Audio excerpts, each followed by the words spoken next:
Hi, and welcome to this video on the choir tuning fundamentals. Are you a new choir director and have to pitch the choir, get them on the right chord? Well, we're going to go through the tuning fork basics today with a few opening chords that you find on most OCA ROCOR music. All you will need is a tuning fork, preferably tuning fork in middle C. Some people use one in A.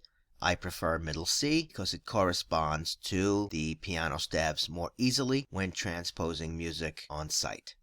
I won't go through all the details, but simply use a pinching grip. Hold the tuning fork in one of your hands, strike it upon a meaty part of your hand, and hold it up to your ear so you can hear the tone being played in your ear. You won't be able to hear it well on this recording, but you should hear the pitch do. Do, do.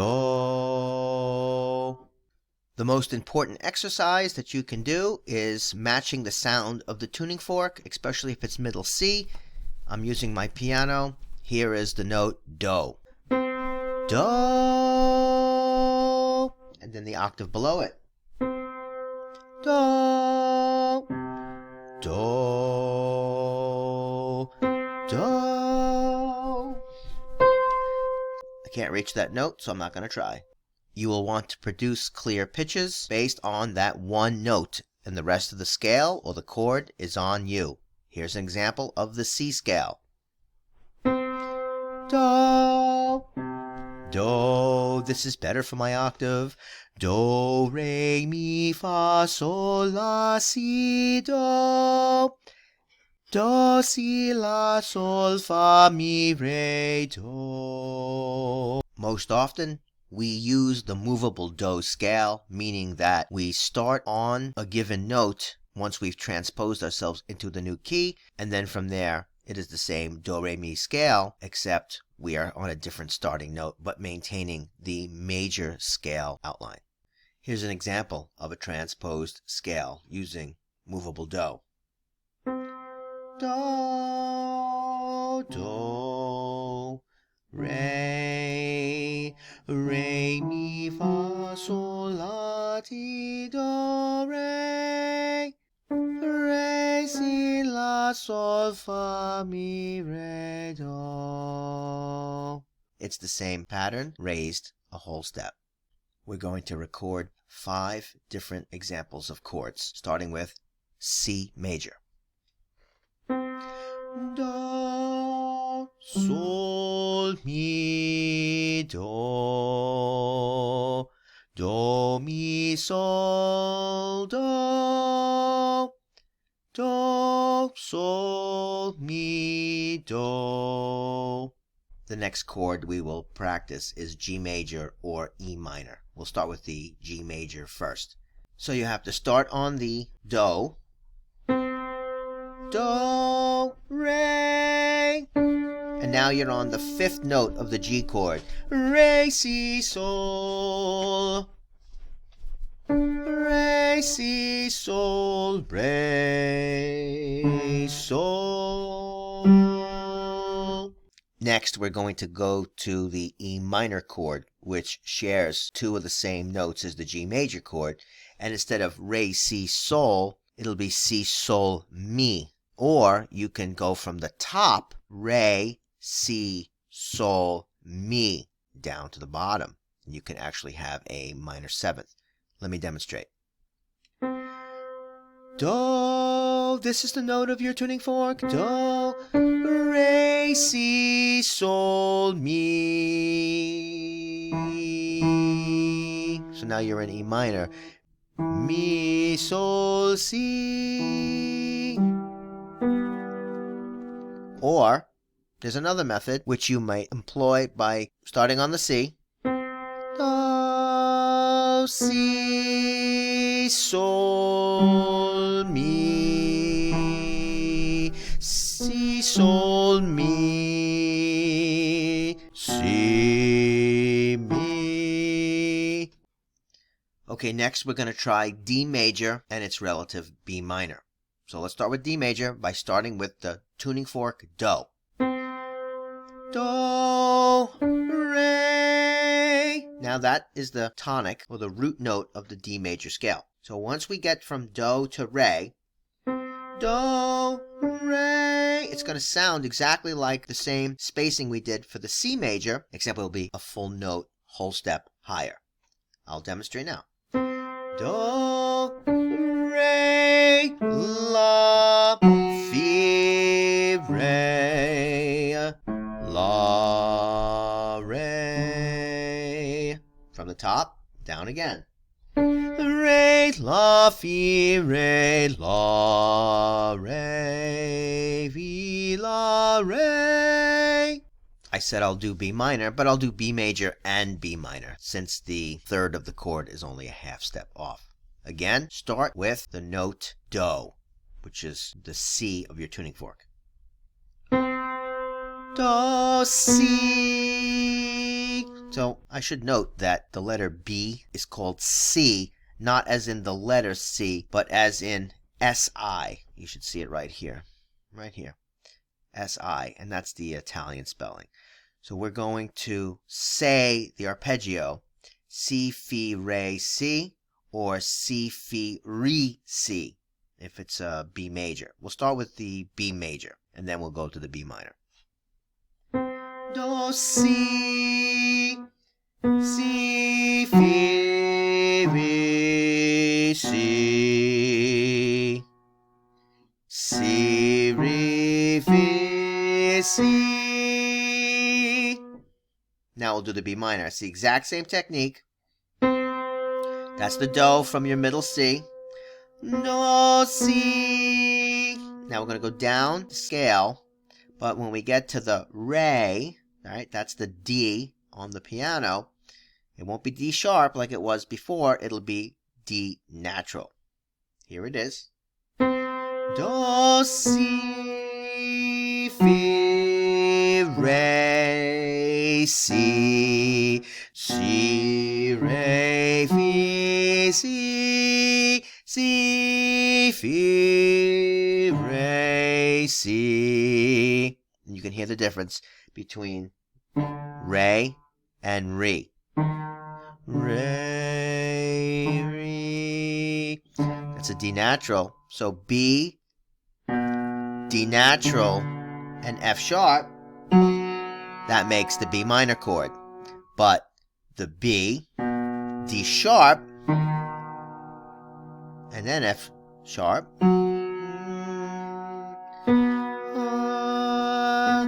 Si, Fi, Re, Si, Si, Fi, Re, Si. B major and B minor. These are usually coming as the 5 of something in E minor, depending on what you're singing. But B major opens many pieces that are written in E minor as the 5-to-1 chord progression. Okay, number 4, F major and D minor. F major is probably the most common key in Orthodox music that I've seen in the OCA or in ROCOR music. F major, starting with the 5 of the F chord. So the F chord is F, A, C. So we have a tuning fork in C. Do. So instead of this do being the first note of the scale, it's actually going to be the 5th note of the scale, and we're going to work our way down. Do, la, fa. Do, la, fa, do, fa. Very easy. Everyone should memorize this. You should be able to hum it in your sleep. Do, la, fa, do, fa. And if you count by scale degree, 5, 3, 1, 5, 1. If you're wondering why I'm pausing, it's because I have the piano off to my right and I'm not even looking at it. And I'm trying to record and read the screen, so I'm staying in the same spot I'm supposed to be. And D minor. D minor is very easy to achieve. I prefer to get to D minor from the C as its 7th note. So here's how I do it. Do, la, fa, re. You'll also hear my piano is kind of out of tune. Re. Let me do it on a higher octave where the notes actually work. Do, la, fa, re. re, fa, la, do. That's actually a minor 7th chord. But if you were to start on C, do, la, fa, re, fa, la, re. That's what it would sound like as a minor chord. You'll often hear the D minor, Lord have mercy. It sounds something like this. Do, la, fa, re, fa, la, Lord have. Then it goes to B flat. Mercy, Lord have mercy, Lord have mercy. That's D minor. You use those a lot in Vespers, and you use them a lot in the Panahida service or the memorial. Okay, we're at the last group, the B flat major, G minor group. They go together because you're going to have 2 flats, B flat and E flat in the scale.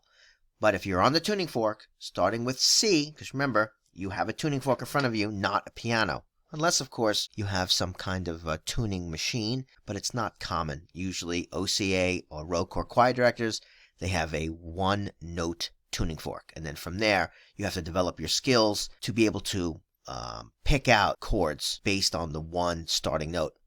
I don't have perfect pitch, as you could probably tell. I also don't have a very good singing voice, as you could also probably tell, especially tonight. I'm fighting a cold, but I wanted to make this video to help you get started. So let's do the G minor, starting with your tuning fork on C. Do, re. Well, we've done that already, right? When we did the re, then we went re, la, fi, re, and we did a D major chord. But that's when the D was actually the tonic or the first note of the scale. Again, we're going to use the D, re, as the 5th note of the G minor scale. G, A, B, C, D. D is the 5th note.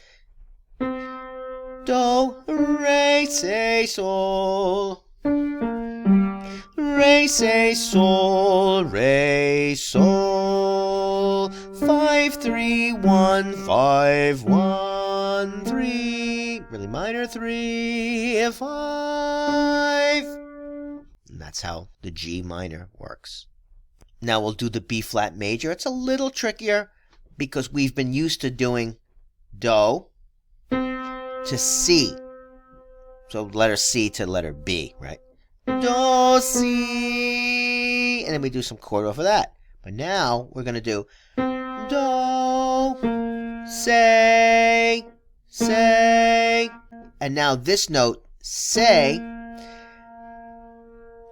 is going to be the root of the new scale or our arpeggio. Say, fa, re, say, say, re, fa, say. So the trick to all of these chords is to start from do and move to a note that's in the chord that you're trying to pitch. Once you move there, you're either accessing the root, the 3rd, or the 5th of a new chord. But every time you access that new note, if you access the root of a new chord, then you follow the same pattern that we did for C major. Do, this is 1, 5, 3, 1. Or if this was the 5th of the new chord, 5, 3, 1, 5, 1. You will have noticed that notes will have different positions in different scales. The notes are the same, but the scale that they're part of will put them on a different step in that scale. So our job as choir directors is to make sure that we read the key signature, which is right in front of the first notes, right after the G clef or the bass clef, depending on what you're reading. I'm going to give you a couple examples. I'll show you right now. Here's a document on the Prokeimenon for liturgy. I will just show you the first notes and help you understand what kinds of chords you'll be pitching. So in the tone 1 resurrectional, you have A, F, C, and F under the word let, right? So there's one flat, which means that it's either F major or D minor. So when I look at this, my eye catches right here where I'm circling. I hope you can see my mouse cursor circling around the word let and these first notes. I see that it's an F major scale. So that means do, la, fa, and it turns out to be that the top note is not do. The do is actually this one right here. Do, la, fa, and then of course the bass is on fa as well. Let's look at tone 2, resurrectional. This turns out to have the same key signature. This is 1 flat. Tone 2 is also 1 flat, right? So what's going on here? This one starts on G minor. There's your G, your D, your B flat, and your G. So instead of it starting here, it's actually starting la, na, na. Now, if I was going to pitch that right away for my choir, I would do this. Do, re, say, sol. So the sol turns out to be the G, and that's the same note that the bass and the soprano are on, and the tenor happens to be on the say. The Lord is my strength and my song, He has become my salvation.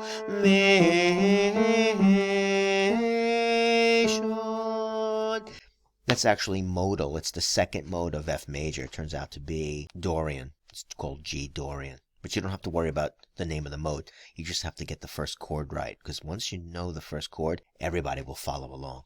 Let's look at the next one. So here's a Prokeimenon in tone 4, and it turns out to be, again, 1 flat, starting on sopranos on the letter A, and the bass is on F, and the tenor is on C. Again, that's an F major chord. Do, la, fa. But now look down here at tone 5.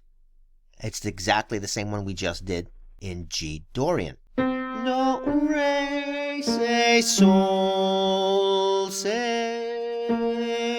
Thou, O Lord, shalt protect us and preserve us from this generation forever. Now let's look at tone 6.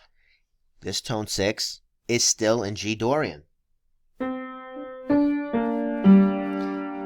except the soprano is on the G, which is the root of the chord. O Lord, save thy people and bless thine inheritance, thine inheritance. So this F sharp right over here is not even part of the scale, but this is what's called a raised seventh, which leads to this G. This is really the confirmation that you're in G Dorian and not in F major. And here we are in the last two Prokeimenon tones, number 7 and tone number 8. And you'll notice again it's F major and G minor.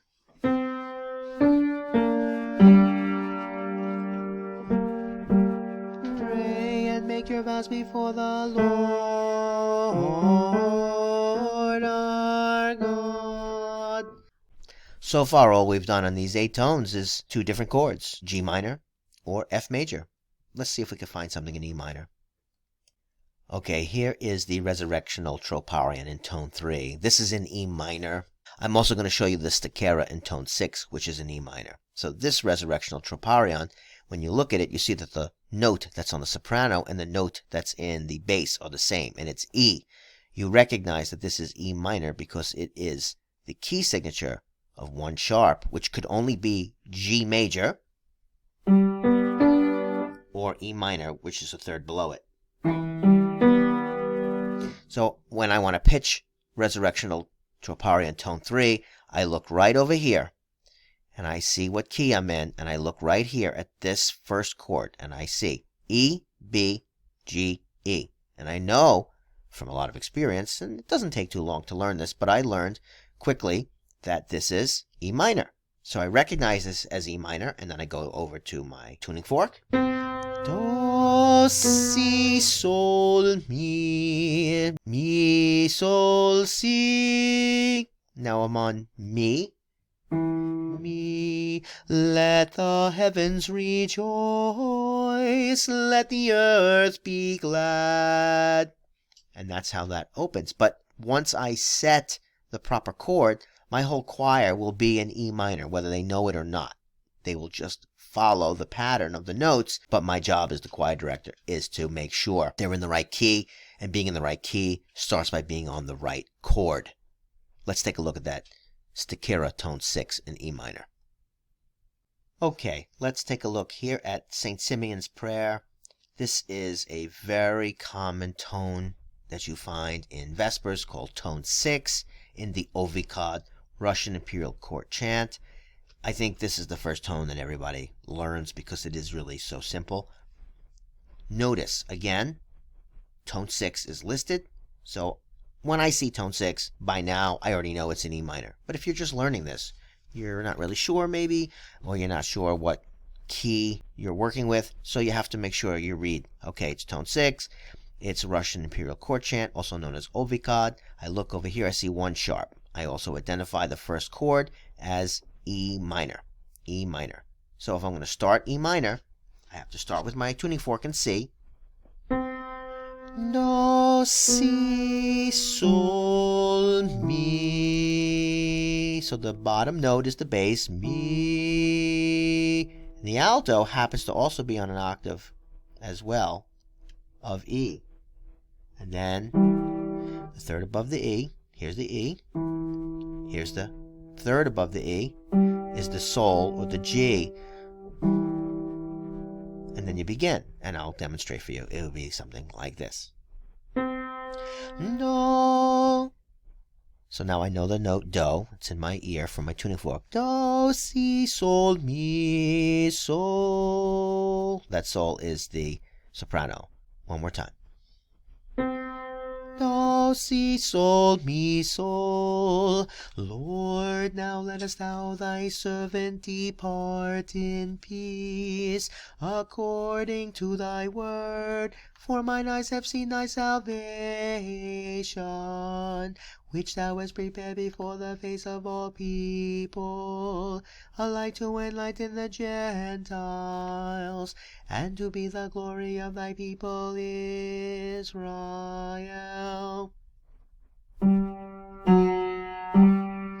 And this tone 6, you sing it every Saturday night, at least at Vespers, and you sing this part of the St. Simeon prayer. But you as the choir director, your job is to make sure that you know what your starting notes of any hymn are. This way, anybody who's following along with you is in tune with you. We say that they are in the same key. You don't want to be on E minor, but say your choir member doesn't know E minor, and they start on a wrong note, and you get some funky clashing between notes. Okay, there you have it. Those are the most frequently used chords in the OCA music and the ROCOR music. Whether you're singing in English or Slavonic, these are the chords that you will find most often starting the hymns that we sing. Yes, there will be others that I haven't covered here. But if you master these, it won't be too difficult to shift into a different chord when it comes up in the music. But for now, the fastest way for anyone to get started is to learn these 5 groups that I just taught you in this video. All right, go and practice. God bless you.